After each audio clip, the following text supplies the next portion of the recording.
नमस्कार दोस्तों, मेरा नाम है ऐश्वर्य अग्रवाल। संविधान के इस वीडियो में आप सभी का स्वागत है। लास्ट क्लास में हम मौलिक अधिकार के बारे में बात कर रहे थे, ठीक है। कुछ महत्वपूर्ण बातें मौलिक अधिकारों के बारे में हमने जाना था एवं 6 प्रकार के मौलिक अधिकार की चर्चा हमने की थी, जिसमें से समता का अधिकार अनुच्छेद 14 से 18 के बारे में हमने सारी महत्वपूर्ण बातें कर ली थी, ठीक है। आज हम बचे हुए मौलिक अधिकारों के बारे में चर्चा करेंगे एवं कुछ महत्वपूर्ण बातें जानने की कोशिश करेंगे, ठीक है। चलिए शुरू करते हैं। मौलिक अधिकार, कुल 6 प्रकार के मौलिक अधिकार मैंने आपको बताए थे। मूलतः संविधान में 7 प्रकार के मौलिक अधिकार होते थे, जिसमें से 6वां मौलिक अधिकार जो था संपत्ति का अधिकार अनुच्छेद 31, उसे मौलिक अधिकार से हटाकर कानूनी अधिकार बना दिया गया था। कब बनाया गया था ये भी मैंने आपको बताया था, ठीक है। तो इस तरीके से हमारे पास 6 मौलिक अधिकार रह गए थे, जिसमें से समता का अधिकार हमने देख लिया था। आज हम बात करेंगे बचे हुए मौलिक अधिकारों के बारे में, जिसमें पहला अधिकार आज हम डिस्कस करने वाले हैं वो है स्वतंत्रता का अधिकार, ठीक है। स्वतंत्रता का अधिकार अनुच्छेद 19 से 22। चलिए बात करते हैं कि अनुच्छेद 19 से 22 में कौन कौन सी स्वतंत्रताएं आपको प्राप्त है। चलिए, अनुच्छेद 19 में 6 व्यक्तिगत स्वतंत्रताओं के बारे में वर्णन किया गया है कि आपकी कुछ व्यक्तिगत स्वतंत्रताएं हैं 6 प्रकार की, उनके बारे में बताया गया है। किसमें? अनुच्छेद 19, पहला स्वतंत्रता का अधिकार अनुच्छेद 19।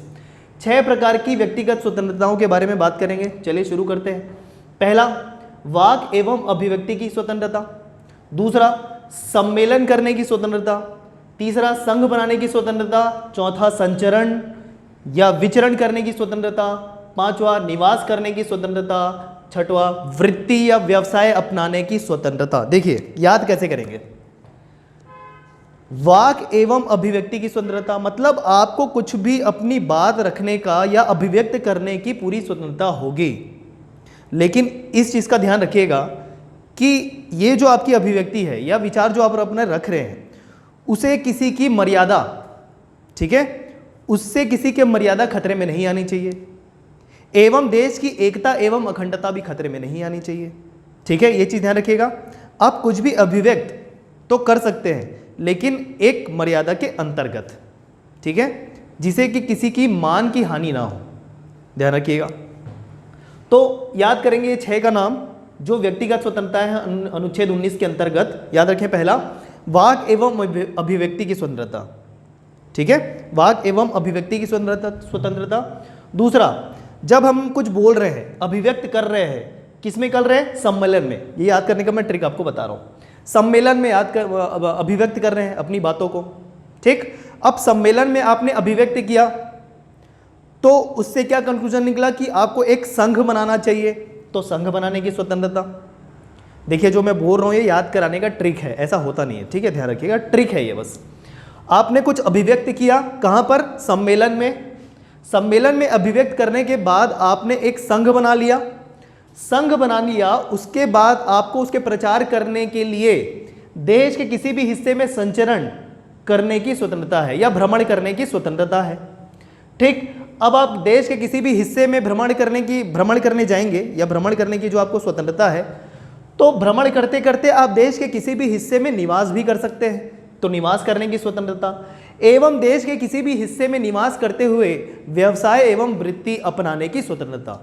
क्लियर है? तो याद करने का ट्रिक है, याद करें 6 व्यक्तिगत स्वतंत्रताएं याद करिए। वाक एवं अभिव्यक्ति, सम्मेलन, ठीक है, शांतिपूर्वक सम्मेलन की स्वतंत्रता है, ध्यान रखिएगा, ठीक है। किसी भी प्रकार की संघ संस्था बनाने की स्वतंत्रता, संचरण या भ्रमण करने की स्वतंत्रता, निवास करने की स्वतंत्रता एवं व्यवसाय वृत्ति अपनाने की स्वतंत्रता। ये अनुच्छेद 19 में है व्यक्तिगत स्वतंत्रताओं के बारे में, ठीक है। स्वतंत्रता का अधिकार पढ़ रहे हैं तो कौन कौन सी आपकी स्वतंत्रताएं हैं, व्यक्तिगत स्वतंत्रताएं हैं, उसका वर्णन है अनुच्छेद 19 में। 6 नाम याद हो गए, ठीक है। अनुच्छेद 20 में बढ़ते हैं, याद रखिएगा। दोष सिद्धि के संबंध में संरक्षण, मतलब किसी व्यक्ति के विरुद्ध अगर कुछ दोष सिद्ध हो जाता है तो उस संबंध में कौन कौन से संरक्षण उसे प्राप्त है या कौन कौन सी स्वतंत्रताएं उसे प्राप्त है, उसका वर्णन अनुच्छेद 20 में किया गया है, ठीक है। आगे बढ़ते हुए याद करते हैं अनुच्छेद 21, प्राण एवं दैहिक स्वतंत्रता का अधिकार। प्राण एवं दैहिक स्वतंत्रता का अर्थ है कि आपको जीवन जीने का अधिकार है। अब ये किस प्रकार के जीवन जीने का अधिकार है, ये हम विस्तृत चर्चा करेंगे थोड़ी देर बाद। अनुच्छेद 21 का मैंने लिखा हुआ है, तो अनुच्छेद 21 का के अंतर्गत क्या आएगा, ध्यान रखिएगा, शिक्षा का अधिकार। शिक्षा का अधिकार, ध्यान रखिएगा, ये संविधान में बाद में जोड़ा गया। शिक्षा का अधिकार किस वर्ग के लिए? 14 वर्ष तक के बच्चों के लिए, ठीक है, 14 वर्ष तक के छात्र छात्राओं के लिए। प्रारंभिक एवं अनिवार्य शिक्षा का अधिकार, प्रारंभिक एवं अनिवार्य शिक्षा का अधिकार कौन से समूह के वर्ग के बच्चों के लिए? 0 से 14 वर्ष तक के बच्चों के लिए, मतलब बोल सकते हैं 14 वर्ष तक के बच्चों के लिए अनिवार्य शिक्षा का अधिकार है। कब जोड़ा गया? अनुच्छेद 21 क में जोड़ा गया, लेकिन कब जोड़ा गया ध्यान रखिएगा, 86वां संविधान संशोधन, 86वां संविधान संशोधन 2002 में, ठीक है। अनुच्छेद 21 का संविधान में बाद में जोड़। देखिए, शिक्षा का अधिकार जो है संविधान में पहले भी था, लेकिन मौलिक अधिकार में नहीं था, ठीक है। यह अनुच्छेद 45 नीति निर्देशक तत्वों में था। अब उसको मौलिक अधिकार में क्यों ऐड किया गया, क्यों शामिल किया गया संविधान संशोधन करके, ये हम बाद में चर्चा करेंगे। फिलहाल आप याद रखिए 86वां संविधान संशोधन 2002, शिक्षा का अधिकार, ठीक। आगे बढ़ते हैं। अनुच्छेद 22 गिरफ्तारी से संरक्षण, मतलब अगर आपके खिलाफ कुछ दोष सिद्ध हुआ या आरोप लगा है और आपकी गिरफ्तारी होने वाली है, तो उस संबंध में आपको क्या क्या संरक्षण या क्या क्या स्वतंत्रताएं प्राप्त है, इसका वर्णन जो है अनुच्छेद 22 में किया गया है, ठीक है ना। देखिए, देश की पूरी जो राज व्यवस्था है, देश के जो सारे कानून हैं, नियम है, ठीक है, प्रशासन है, वो इन संविधानों के आधार पर ही चलते हैं, ठीक है। इसी कारण भारत को जो संविधान है उसी के अनुरूप अपनाई गई प्रशासन पद्धति को हम क्या कहते हैं? भारत की राज व्यवस्था। क्लियर है क्या? चलिए, ठीक है। तो ये हो गया अनुच्छेद 19 से लेकर 22 स्वतंत्रताएं हैं, इतनी सारी आपकी स्वतंत्रताएं हैं आपके पास, ठीक है। चलिए, अब हम बारी बारी से चर्चा करने वाले हैं, थोड़ी विस्तृत चर्चा है, महत्वपूर्ण चर्चा जो आपको जानना जरूरी है। अनुच्छेद 21 में फिर से 19 में फिर से आ जाते हैं। अनुच्छेद 19 का जो फर्स्ट पॉइंट है, वाक एवं अभिव्यक्ति, मतलब बोलने की स्वतंत्रता या विचार रखने की स्वतंत्रता, अभिव्यक्त करने की स्वतंत्रता, उसके अंतर्गत कौन कौन सी स्वतंत्रताएं आपको जानना जरूरी है, महत्वपूर्ण स्वतंत्रताएं। देखिए, अनुच्छेद 19 के फर्स्ट, मतलब यहां पर मैंने लिख दिया ए, चलिए 1 कर लेते हैं। वाक एवं अभिव्यक्ति की स्वतंत्रता के अंतर्गत इतनी सारी स्वतंत्रताएं आपको प्राप्त है। चलिए देखते हैं। तो वाक एवं अभिव्यक्ति मतलब अभिव्यक्त करने की स्वतंत्रता है, तो किसको स्वतंत्र होना चाहिए? सबसे पहले तो प्रेस की स्वतंत्रता, मीडिया है, प्रेस है, ठीक है, न्यूज एजेंसियां हैं, उन्हें अभिव्यक्त करने की स्वतंत्रता है, ठीक है। तो प्रेस की जो स्वतंत्रता है वो किसके अंतर्गत आती है? वाक एवं अभिव्यक्ति की स्वतंत्रता के अंतर्गत आती है। मतलब किसी भी प्रेस द्वारा, न्यूज एजेंसी द्वारा अपनी बात रखने का या देश के संबंधी किसी भी न्यूज़ या विदेश संबंधी किसी भी न्यूज़ को रखने की स्वतंत्रता प्रेस को होती है। तो प्रेस की स्वतंत्रता किसके अंतर्गत आएगी? वाक एवं अभिव्यक्ति की स्वतंत्रता के अंतर्गत, ठीक है। अगला याद रखेंगे, विज्ञापन की स्वतंत्रता। कोई व्यावसायिक विज्ञापन है, अभिव्यक्त करना चाह रहा है, तो उसकी भी स्वतंत्रता है। किसके अंतर्गत? अनुच्छेद 19(1) के अंतर्गत, वाक एवं अभिव्यक्ति की स्वतंत्रता के अंतर्गत।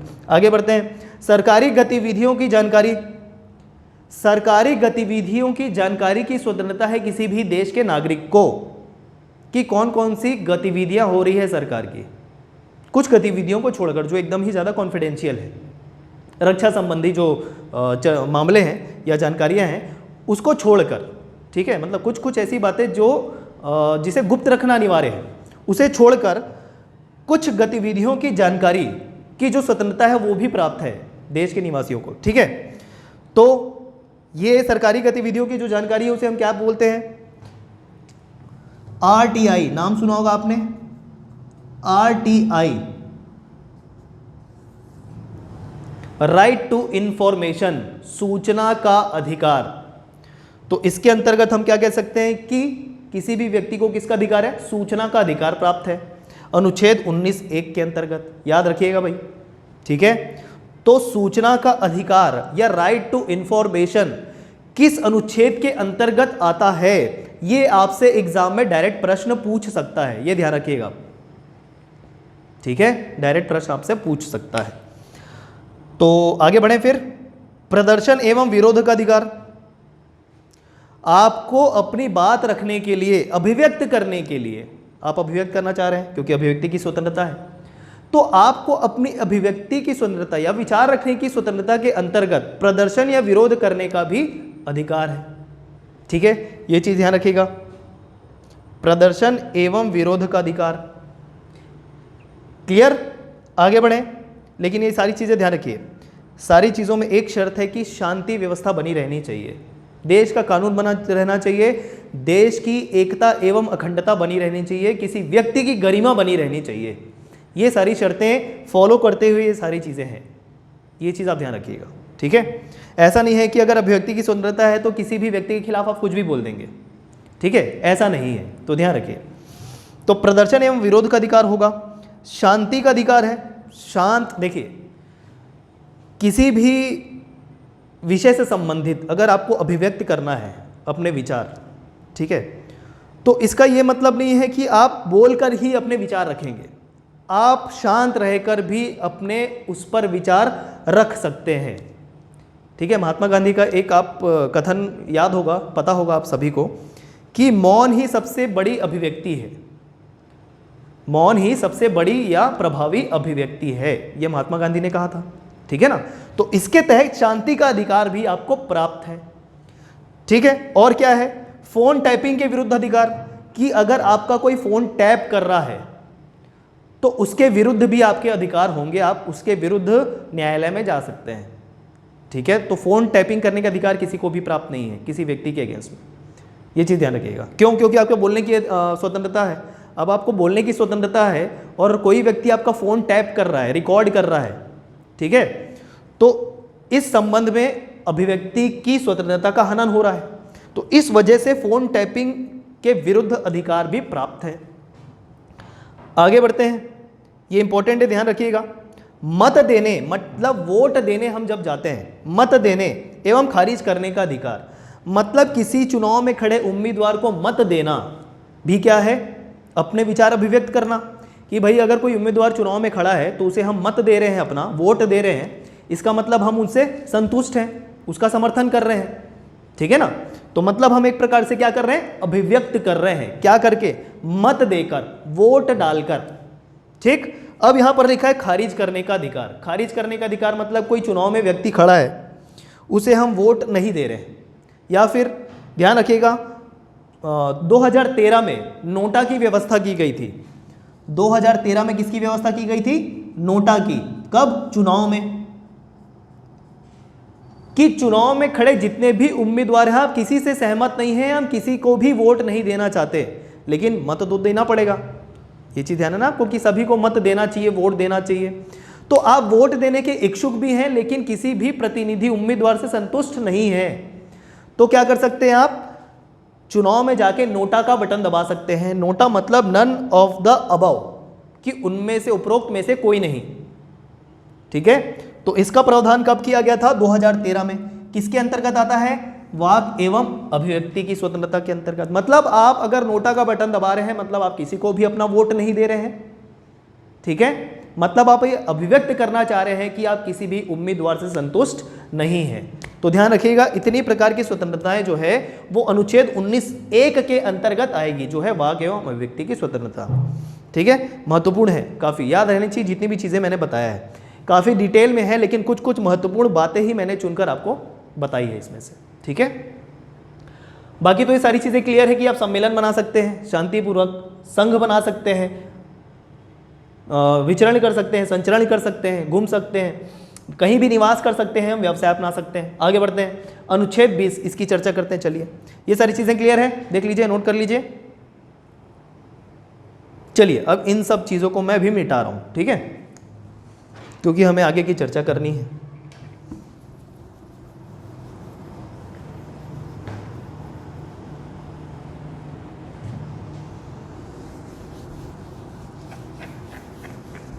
चलिए, आगे बढ़ते हुए देखते हैं अनुच्छेद 20 के बारे में कि दोष सिद्धि के संबंध में आपको संरक्षण है। आपके विरुद्ध या किसी व्यक्ति के विरुद्ध दोष सिद्ध हो जाता है, ठीक है, तो उससे संबंध कौन कौन से संरक्षण आपको प्राप्त हैं, ये चीज ध्यान रखिएगा।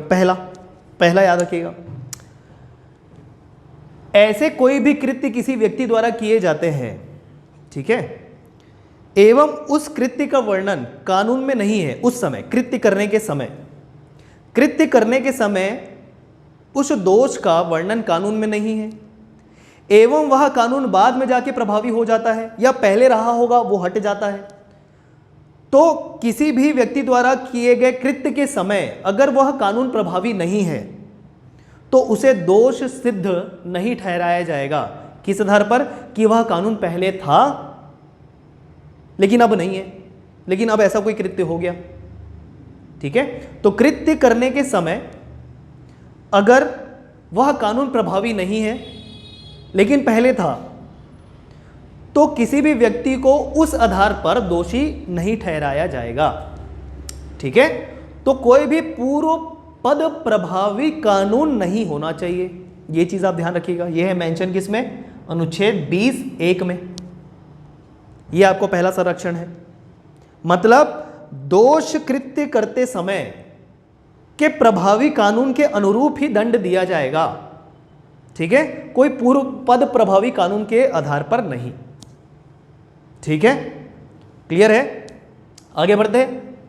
और कौन सी संरक्षण आपको प्राप्त है कि किसी भी दोष के लिए, ठीक है, किसी भी दोष के लिए आपको दो बार दंड नहीं दिया जाएगा, दोहरी क्षति नहीं होगी। किसी भी कृत्य के लिए आपने कानून का उल्लंघन कर दिया है तो उस कानून के उल्लंघन के लिए जो दंड मिलेगा आपको वो दो बार नहीं मिलेगा, एक बार किए गए कृत्य के लिए एक ही बार आपको दंड दिया जाएगा, तो दोहरी क्षति नहीं। दूसरा है अनुच्छेद 20 के लिए, दूसरा है कि दोहरी क्षति नहीं होगी किसी भी दंड के रूप में, ठीक है। तीसरा अनुच्छेद 20 तीसरा, स्व अभिशंसन नहीं होगा, मतलब खुद के खिलाफ आपको गवाही देने के लिए मजबूर नहीं किया जाएगा कि आप खुद के खिलाफ गवाही दो, ऐसा मजबूर आपको नहीं किया जा सकता। तो ये तीन बातें ध्यान रखेंगे, ठीक है। मतलब पहला, कृत्य करते समय कोई भी कानून जो प्रभावी है उसी के अनुरूप दंड दिया जाएगा, कोई पूर्व पद प्रभावी कानून नहीं होना चाहिए, ठीक है। मतलब पहले कानून था अब नहीं है, अब कृत्य कर लिया, या फिर अभी कृत्य किया लेकिन बाद में जाके वो कानून बन गया, लेकिन कृत्य करने के समय वो कानून नहीं था, तो भी आपको दंड नहीं मिल सकता। तो ध्यान रखिएगा इस चीज का। दूसरा क्या? दोहरी क्षति नहीं होगी, किसी भी किए गए जुर्म के लिए दोहरी क्षति नहीं होगी, एक ही बार दंड मिलेगा आपको किसी किए गए जुर्म के लिए। और तीसरी बात जो है, स्व अभिशंसन नहीं, मतलब खुद के खिलाफ गवाही आपको नहीं देनी है, इसके लिए मजबूर नहीं किया जाएगा। तो ये ध्यान रखिए, अनुच्छेद 20 के अंतर्गत आएगा। क्लियर है? आगे बढ़ते हैं। अनुच्छेद 21, प्राण एवं दैहिक स्वतंत्रता का अधिकार। प्राण एवं दैहिक स्वतंत्रता का अधिकार, इसका मतलब यह है कि आपको गरिमापूर्ण जीवन जीने का अधिकार है। ध्यान रखिएगा, प्राण एवं दैहिक मतलब प्राण की स्वतंत्रता है, मतलब आप इससे ये मतलब निकाल सकते हैं कि आपको जीवन जीने का अधिकार है। तो भाई इसमें कौन सी बड़ी बात है, वो तो हर कोई जिएगा, इसमें अधिकार वाली क्या बात है। तो इसे ही स्पष्टीकरण के तौर पे सर्वोच्च न्यायालय द्वारा स्पष्ट किया गया था कि जो प्राण एवं दैहिक स्वतंत्रता का अधिकार है, मतलब गरिमापूर्ण जीवन जीने का अधिकार है, गरिमापूर्ण जीवन जीने का अधिकार है इसके अंतर्गत।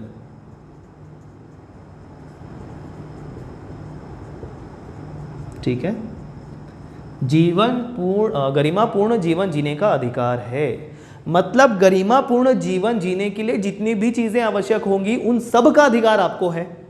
जैसे बात करते हैं, सबसे पहले तो याद रखिए कि गरिमापूर्ण जीवन जीना है तो सबसे पहले गरिमापूर्ण जीवन जीने के लिए क्या है? अनिवार्य शिक्षा है कि नहीं? गरिमापूर्ण अगर आपको जीवन जीना है तो उसके लिए सबसे अनिवार्य चीज क्या है? शिक्षा। इसी वजह से अनुच्छेद 21 क के अंतर्गत शिक्षा का अधिकार जोड़ा गया, जो 14 वर्ष तक के बच्चों के लिए मूलतः अनिवार्य शिक्षा का प्रावधान करता है। ठीक है, कौन सा संविधान संशोधन? 86वां संविधान संशोधन 2002। मैंने बताया था शिक्षा का अधिकार अनुच्छेद 45 नीति निदेशक तत्वों में भी शामिल था, लेकिन इसमें क्यों शामिल किया गया? ध्यान रखिए, एक होता है मौलिक अधिकार और एक होते हैं नीति निदेशक तत्व।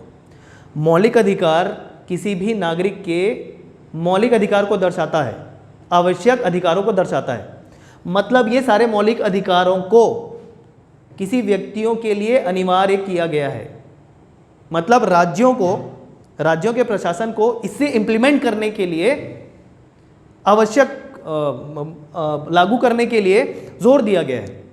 मतलब इसे आप लागू करना ही है राज्य को, व्यक्तियों के लिए। मतलब यह न्यायोचित है, मौलिक अधिकार जो है न्यायोचित है, न्याय योग्य है। मतलब अगर किसी भी मौलिक अधिकार का हनन हो रहा है तो आप डायरेक्ट सर्वोच्च न्यायालय जा सकते हैं किसी भी सरकारी संस्था के विरुद्ध। ठीक है, तो ये न्यायोचित है। ठीक है, मतलब ये न्याय योग्य है। लेकिन मतलब अगर ये कुछ इंप्लीमेंट नहीं हो रहा है, कोई आपकी स्वतंत्रता या कुछ मौलिक अधिकार का हनन हो रहा है, तो आप डायरेक्ट कहाँ जा सकते हैं? इसे इंप्लीमेंट करवाने के लिए, लागू करवाने के लिए सर्वोच्च न्यायालय, हाई कोर्ट भी जा सकते हैं। लेकिन निधि निदेशक तत्व जो भाग 4 में है, उसमें वर्णित कोई भी प्रावधान को लागू कराने के लिए सरकार बाध्य नहीं है। इसमें सरकार बाध्य है कि आपको मौलिक अधिकार मिलना ही चाहिए, लेकिन निधि निदेशक तत्वों के दिए गए प्रावधान को लागू करने के लिए सरकार बाध्य नहीं है, और वो न्याय योग्य भी नहीं है। मतलब नीति निदेशक तत्वों में दिए गए प्रावधान को अगर सरकार लागू नहीं कर रही है, तो उस आधार पर आप देश के किसी भी न्यायालय में जाके नहीं जा सकते उसे लागू करवाने के लिए। तो इसी वजह से पहले क्या था, या नीति निदेशक तत्व में था अनुच्छेद 45 में, अनुच्छेद 45 में भी था, देख लीजिएगा, मैं आगे हम पढ़ेंगे भी। लेकिन ये तब तक अनिवार्य नहीं था जब तक कि मौलिक अधिकार में नहीं आया गया, क्योंकि उस समय क्या था कि इसे लागू करवाने के लिए आप देश के किसी भी न्यायालय में नहीं जा सकते थे।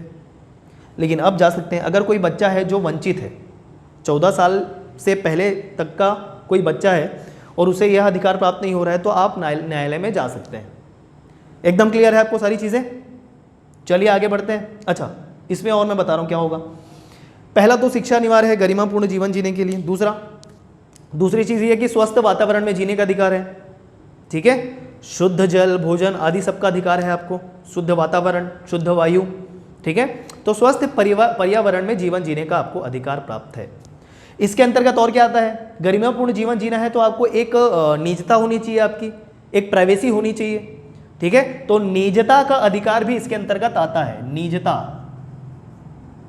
निजता का अधिकार। ठीक है, राइट टू प्राइवेसी, ध्यान रखिएगा, राइट टू प्राइवेसी, आपकी एक खुद की प्राइवेसी है, तो गरिमापूर्ण जीवन जीने के अंतर्गत ये भी आता है। ठीक है, अब एक महत्वपूर्ण बात निकल के आती है, इससे ये ध्यान रखिएगा कि प्राण एवं दैहिक, मतलब जीवन जीने का अधिकार तो है, तो क्या इस जीवन को समाप्त करने का भी अधिकार है? क्या आपका जीवन है, आप समाप्त भी कर सकते हैं।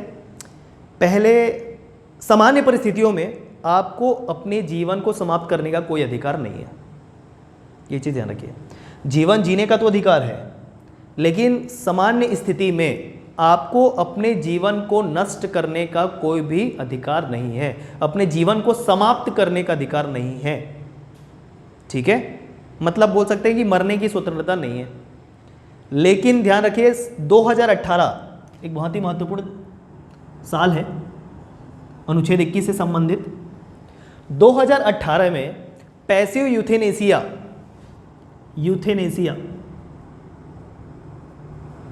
मतलब इच्छा मृत्यु को वैलिड कर दिया गया सर्वोच्च न्यायालय द्वारा। मतलब ऐसे कोई व्यक्ति जो असाध्य रोग से पीड़ित है एवं इसकी पूर्ण गारंटी है कि वह ठीक नहीं हो सकते, ध्यान रखिएगा भाई।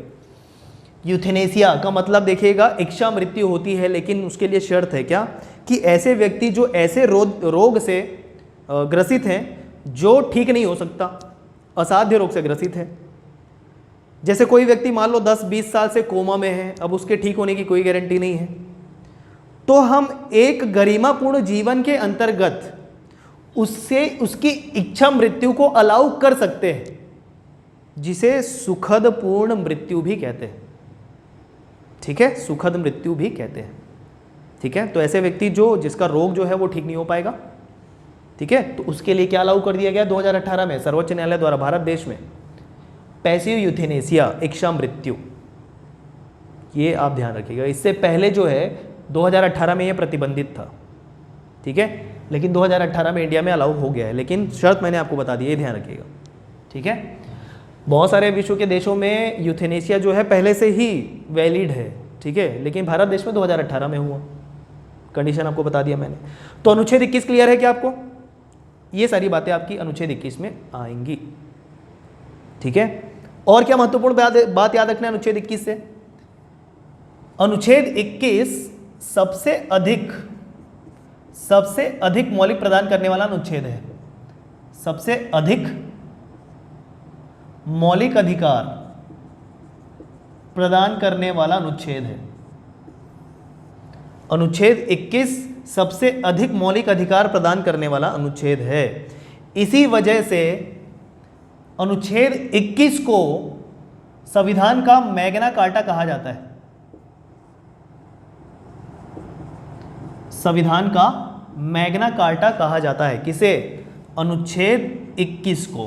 तो इतनी सारी बातें मैं आपको अनुच्छेद 21 के बारे में बता रहा हूं, बहुत ही महत्वपूर्ण है। अब एक और चीज़ ध्यान रखिएगा जो बहुत ही इंपॉर्टेंट, देखिए अनुच्छेद 21 में जब आप जाएंगे, कोई बुक देखेंगे तो अनुच्छेद 21 के अंतर्गत सूचना का अधिकार भी लिखा हुआ है, ध्यान रखिए।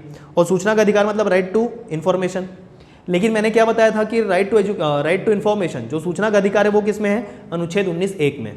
तो ध्यान रखिएगा इसमें मेंशन जरूर है, लेकिन जब आरटीआई की बात आएगी, सूचना के अधिकार की बात आएगी, तो वह अनुच्छेद 19(1) में होगा, ना कि इसमें।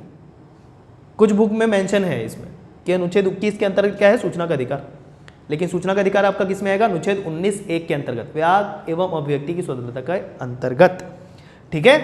तो सबसे ज्यादा अनुच्छेद मौलिक अधिकार प्रदान करने वाला अनुच्छेद 21, निजता का अधिकार, शिक्षा का अधिकार, गरिमापूर्ण जीवन जीने का अधिकार, यूथेनेसिया, मैग्ना कार्टा, किसका? संविधान का। इतनी सारी बातें आपको याद रखिए अनुच्छेद 21 के बारे में। आगे बढ़े, अनुच्छेद 22 गिरफ्तारी से संरक्षण। मतलब कोई दोष सिद्ध या आरोप सिद्ध होने के बाद किसी व्यक्ति की गिरफ्तारी होती है तो उस संबंध में कौन कौन सी स्वतंत्रताएं प्राप्त है उस व्यक्ति को, या संरक्षण प्राप्त है। देखिए क्या होगा, कोई व्यक्ति की अगर गिरफ्तारी हो रही है तो उसके लिए गिरफ्तारी का कारण बताना जरूरी है, ठीक है। पुलिस द्वारा गिरफ्तारी का कारण बताना जरूरी है, पहला ये ध्यान रखिएगा। दूसरा कि गिरफ्तारी के 24 घंटे के भीतर उस व्यक्ति को न्यायालय में प्रस्तुत करना अनिवार्य है, ठीक है। पहला क्या बताया मैंने कि गिरफ्तारी से अगर संरक्षण है तो किसी व्यक्ति को उसका कारण बताना होगा। दूसरा कि न्यायालय में 24 घंटे के अंदर प्रस्तुत करना होगा उस व्यक्ति को। और तीसरा याद रखेंगे कि गिरफ्तारी के संबंध में या आरोप के संबंध में वकील रखने का अधिकार है किसी भी व्यक्ति को, ठीक है। किसी भी व्यक्ति को विधिक सलाहकार या वकील रखने का अधिकार है। तो ये तीन बातें याद रखेंगे आप अनुच्छेद 22 से संबंधित, ठीक है। तो ये था अनुच्छेद 19 से 22 स्वतंत्रता का अधिकार, ठीक। और अनुच्छेद 20 से लेकर 21, मतलब अनुच्छेद 20 और 21, ये दो अनुच्छेद आप ऐसे याद रखें, मतलब अनुच्छेद 20 एवं 21 एक लौते दो ऐसे अनुच्छेद हैं जो किसी भी परिस्थिति में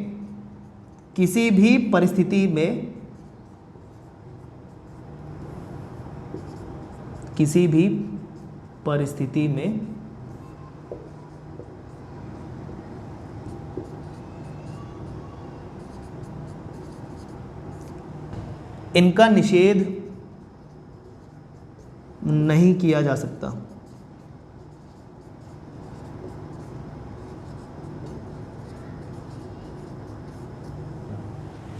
किसी भी परिस्थिति में अनुच्छेद 20 और 21 का निषेध या सस्पेंड नहीं किया जा सकता, क्योंकि जो बाकी अनुच्छेद हैं जैसे अनुच्छेद 19, इस पे सरकार उचित सस्पेंशन लगा सकती है, ठीक है। इसे रोक सकती है सरकार कभी भी चाहे तो, प्रतिबंध लगा सकती है अनुच्छेद 19 पे, ठीक है। युक्तियुक्त प्रतिबंध लगा सकती है। एवं बाकी भी अनुच्छेद ऐसे हैं, मौलिक अधिकार ऐसे हैं जिस पे चाहे सरकार तो प्रतिबंध लगा सकती है कुछ विशेष परिस्थितियों में। अब वो विशेष परिस्थिति क्या है वो हम आगे चर्चा करेंगे, वो सारी चीज़ें। लेकिन दो अनुच्छेद ऐसे हैं 20 और 21 या किसी भी परिस्थिति में इनमें प्रतिबंध नहीं लगाया जा सकता सरकार द्वारा, किसी भी परिस्थिति में, तो ध्यान रखिएगा। ठीक है, सस्पेंड नहीं होंगे ये। तो ये था स्वतंत्रता का अधिकार। आगे बढ़ते हैं। क्लियर है सभी को स्वतंत्रता का अधिकार? चलिए आगे बढ़ते हैं। 2 हमारे मौलिक अधिकार कवर हो गए। इतनी सारी बातें आपको नोट करनी चाहिए, बिल्कुल नोट करनी चाहिए। ठीक, कुछ कुछ चुनिंदा बातें ही महत्वपूर्ण सेलेक्ट करके मैं आपको बता रहा हूं। आगे बढ़ते हैं।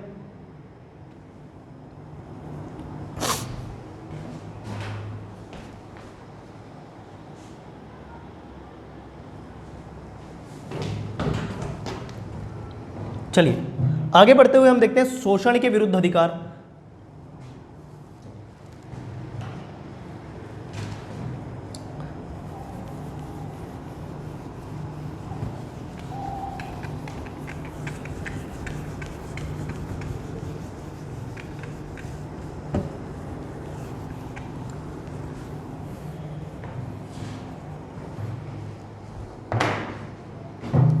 शोषण के विरुद्ध अधिकार, तीसरा मौलिक अधिकार शोषण के विरुद्ध अधिकार, अनुच्छेद 23 और 24 याद रखें।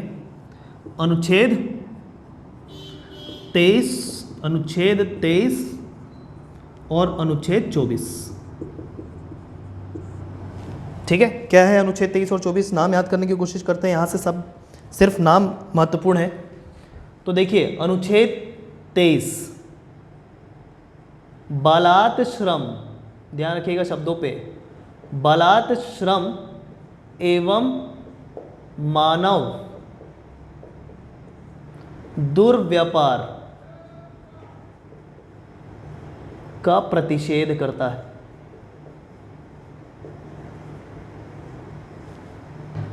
अनुच्छेद 23 देखिए, शोषण के विरुद्ध अधिकार मतलब किसी भी व्यक्ति का अगर शोषण होगा तो उसके विरुद्ध कौन कौन से मौलिक अधिकार प्राप्त हैं उसके बारे में वर्णन है शोषण के विरुद्ध अधिकार 23 से 24 में। तो अनुच्छेद 23 बालात श्रम एवं मानव दुर्व्यापार का प्रतिषेध करता है।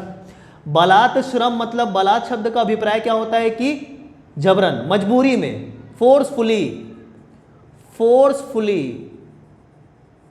बलपूर्वक, ठीक है, जबरन। बालात का शब्द का मतलब क्या होता है कि फोर्सफुली, बलपूर्वक, ये चीज ध्यान रखिएगा। तो बालात श्रम एवं मानव दुर्व्यापार का प्रतिषेध। बालात श्रम मतलब किसी भी व्यक्ति से उसकी इच्छा के बगैर मजबूरी में काम कराना या बलपूर्वक काम कराना जुर्म है, दंडनीय है। ठीक है, ध्यान रखिएगा। तो इसी के तहत जो दास प्रथा थी या बंधुआ मजदूरी, नाम सुना होगा आपने, बंधुआ मजदूरी जो प्रथा थी, ये सारे दंडनीय अपराध हैं, ये सारे दंडनीय अपराध हैं, ध्यान रखिएगा। बालात श्रम के अंतर्गत अनुच्छेद 23। मानव दुर्व्यापार मतलब किसी भी पुरुष, किसी भी बच्चे या महिलाओं के सामान के समान खरीदी बिक्री पर रोक करता है। ठीक है, किसी भी पुरुष, बच्चे या महिलाओं के सामान के समान मतलब कोई वस्तु के समान खरीदी बिक्री को दंडनीय अपराध बनाता है। ठीक है, ध्यान रखिएगा। मतलब इसके अंतर्गत वेश्यावृत्ति जो है वो भी अपराध है कि किसी महिला की इच्छा के बगैर उसे बेचा खरीदा जा रहा है या किसी बच्चों को ऐसा किया जा रहा है या पुरुष को किया जा रहा है। तो क्लियर है, अनुच्छेद 23 बालात श्रम एवं मानव दुर्व्यापार का प्रतिषेध करता है या दंडनीय अपराध है ये। दास प्रथा, बंधुआ मजदूरी, वेश्यावृत्ति, किसी पुरुष, बच्चे, महिला का खरीदी बिक्री, ये सारे दंडनीय अपराध है। ठीक है, अनुच्छेद 24 क्या बोलता है? बाल श्रम का विरोध। बाल श्रम का विरोध, अब दोनों में डिफरेंस देखिए आप, यहां है बालात श्रम और यहां पर है बाल श्रम। दोनों में डिफरेंस क्या है? बालात श्रम मतलब बलपूर्वक किसी से काम कराना और बाल श्रम मतलब 14 वर्ष से कम आयु के बालक या बालिका द्वारा काम कराना कारखानों में। ठीक है, ये चीज़ ध्यान रखिएगा कि मेंशन क्या है अनुच्छेद 24 में, कारखाने में 14 वर्ष तक के बच्चों या 14 वर्ष से कम तक के बच्चों से काम कराना का विरोध करता है, काम कराने का विरोध करता है। तो बाल श्रम का विरोध, बाल श्रम मतलब 14 वर्ष से कम के बच्चों, कम आयु के बच्चों को काम कराना, कारखानों में काम कराना। ठीक है, तो ध्यान रखिएगा, अनुच्छेद 24 बाल श्रम का विरोध करता है, जबकि अनुच्छेद 23 बालाश्रम या मानव दुर्व्यापार का प्रतिषेध करता है। ठीक है, तो ध्यान रखिएगा दोनों में बाल श्रम बालाश्रम, बालाश्रम है 23, बाल श्रम है मतलब 14 वर्ष से कम आयु के बच्चों को कारखानों या खतरनाक जगह पे काम कराने का प्रतिषेध करता है अनुच्छेद 24। क्लियर है? इसमें समय समय पर बहुत सारे संशोधन हुए हैं। ठीक है, तो वो सारे संशोधन आपको जानना जरूरी नहीं है, सिर्फ अनुच्छेद 23 और 24 का नाम जानना जरूरी है। तो ये हो गया क्या, शोषण के विरुद्ध अधिकार, 2 अनुच्छेद। ठीक है, आगे बढ़ते हैं और आते हैं धार्मिक स्वतंत्रता अनुच्छेद 4 पे। ये नोट कर लिया आपने, अनुच्छेद 23-24 तीसरा मौलिक अधिकार। आगे बढ़ते हैं,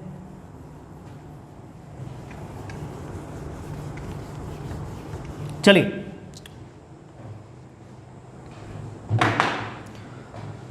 जो चौथा है धार्मिक स्वतंत्रता का अधिकार या धर्म की स्वतंत्रता का अधिकार, अनुच्छेद 25 से 28। इसका नाम देख लेते हैं, नाम बस जानना जरूरी है इसमें।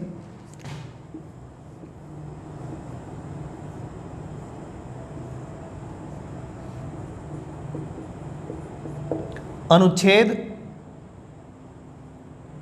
25 से 28 धार्मिक स्वतंत्रता, अनुच्छेद 25, अनुच्छेद 26, अनुच्छेद 27, अनुच्छेद 28। 4 अनुच्छेद आपको याद रखना है धार्मिक स्वतंत्रता से संबंधित, कि धर्म से संबंधित आपको कौन कौन से स्वतंत्रताएं प्राप्त है। तो देखिए, अनुच्छेद 25 किसी भी धर्म के अंतःकरण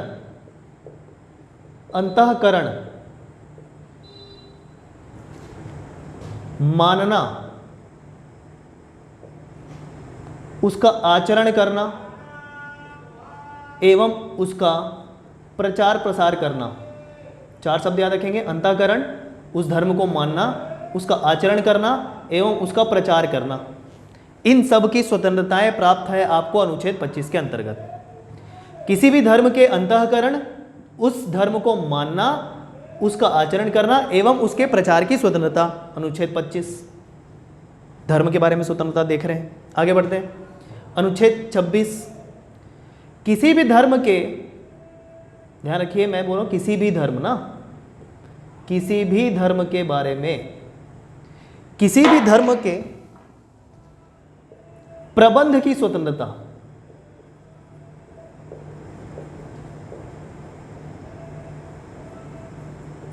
कोई भी धार्मिक कार्य है,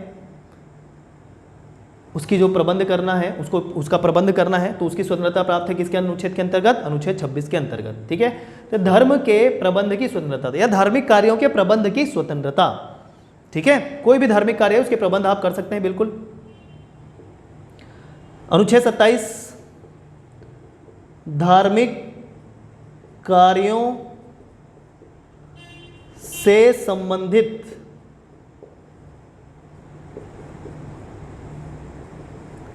कर की स्वतंत्रता। कर, टैक्स,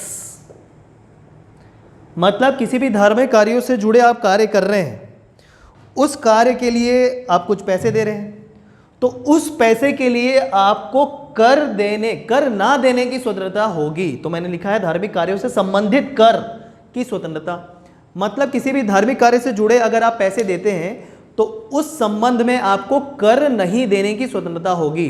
मतलब आपको सरकार जो है धार्मिक कार्यों के प्रबंध के लिए किए गए पैसों की व्यवस्था के संबंध में कर देने के लिए बाध्य नहीं कर सकती। आप कर नहीं देंगे धार्मिक कार्यों से जुड़े के लिए तो उसकी पूरी स्वतंत्रता आपको है। और ना ही ऐसे कार्यों से संबंधित लिए गए कर या कोई भी कर को किसी धार्मिक कार्यों द्वारा या कार्यों के लिए सरकार द्वारा प्रबंध किया जा सकता है। मतलब कोई भी सरकार है वो कर से आए हुए पैसों के को जो है वो धार्मिक कार्यों के लिए नहीं लगा सकती। ये चीज़ ध्यान रखिएगा सरकार। हाँ, व्यक्ति अगर कोई कर रहा है अपने पैसों को इन्वेस्ट धार्मिक कार्यों में लगा रहा है तो कर देने के लिए बाध्य नहीं होगा। और कर द्वारा संग्रहित पैसे को जो है वो सरकार धार्मिक कार्यों में नहीं लगा सकता। ये चीज़ आप ध्यान रखिएगा। अनुच्छेद 27। ठीक है, अनुच्छेद 28 आखिरी है।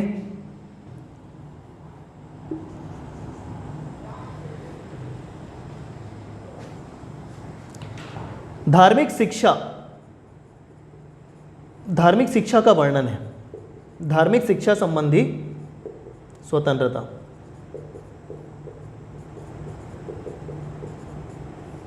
धार्मिक शिक्षा संबंधी स्वतंत्रता अनुच्छेद 28 बोलता है, मतलब किसी भी राज्य सरकार या केंद्र सरकार द्वारा संचालित किसी भी संस्थान में धार्मिक शिक्षा नहीं दी जाएगी। ये चीज़ ध्यान रखिए, धार्मिक शिक्षा नहीं दी जाएगी। किसके द्वारा संचालित? सरकार द्वारा, चाहे वो केंद्र सरकार हो चाहे राज्य सरकार हो, वहाँ पर धार्मिक शिक्षा नहीं दी जाएगी।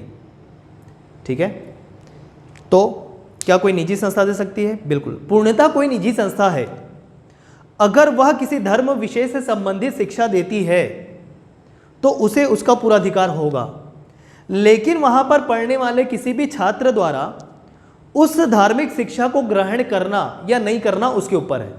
तो यहीं पर लिखा है, धार्मिक शिक्षा संबंधी स्वतंत्रता पूर्णतः किसी व्यक्ति पर निर्भर करता है कि वह धार्मिक शिक्षा लेना चाहता है कि नहीं लेना चाहता। अगर निजी संस्थान द्वारा दिया जाता है तो राज्य को तो ये बिल्कुल अलाउ ही नहीं है कि वो धार्मिक शिक्षा दे। ठीक है, तो ये है अनुच्छेद 25 से 28, जिसका नाम जानना आपको जरूरी है एवं उसके अंतर्गत क्या क्या चीजें होती है यह जानना जरूरी है। नाम से सारा स्पष्ट है। ठीक है, और इसके संबंध में महत्वपूर्ण जो बातें आज की बताया मैंने वो भी महत्वपूर्ण है। ठीक है, तो 25 से 28 हो गया क्या? धार्मिक स्वतंत्रता। तो कितनी प्रकार की स्वतंत्रताएं हो गई? 1 2 3 4। ठीक है, चलिए जल्दी से हम ये देख लेते हैं, ये तो हट गया है और इसे हम अलग क्लास में देखेंगे। ठीक है,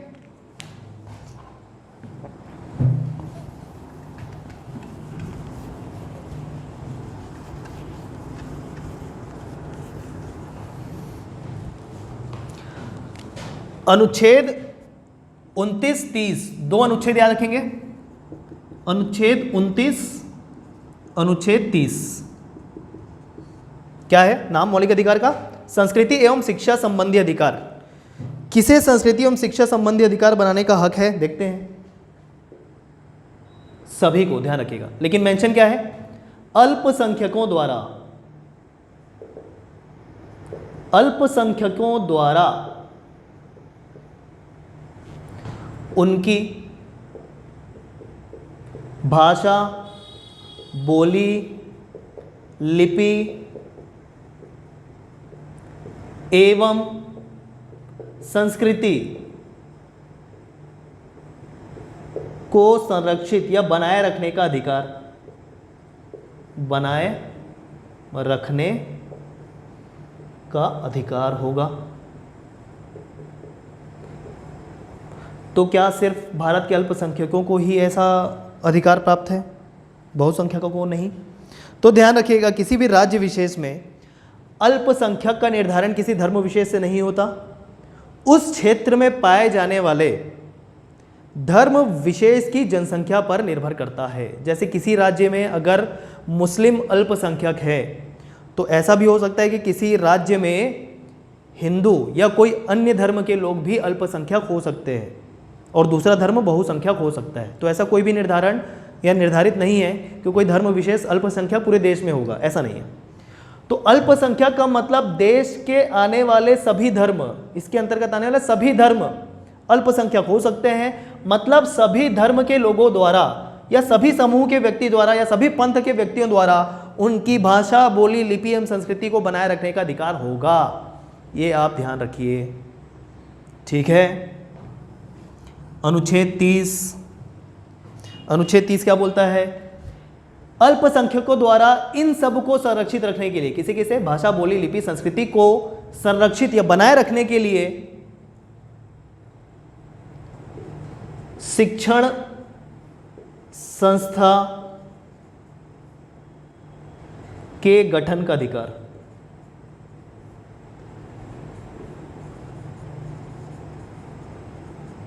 किसी भी अल्पसंख्यक को उसकी बोली, भाषा, लिपि या संस्कृति को बनाए रखने के लिए अल्पसंख्यकों द्वारा शिक्षण संस्था के गठन का अधिकार एवं वहां पर प्रशासन करने का अधिकार उस अल्पसंख्यक समूह को होगा।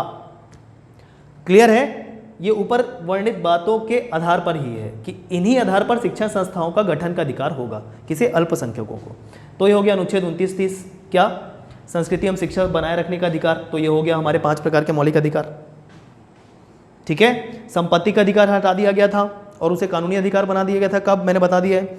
संवैधानिक उपचारों का अधिकार, एक अधिकार बच गया है जो अनुच्छेद 32 में आता है, जिसे हम विस्तार में चर्चा करेंगे क्योंकि ये बहुत ही महत्वपूर्ण है परीक्षा की दृष्टि से।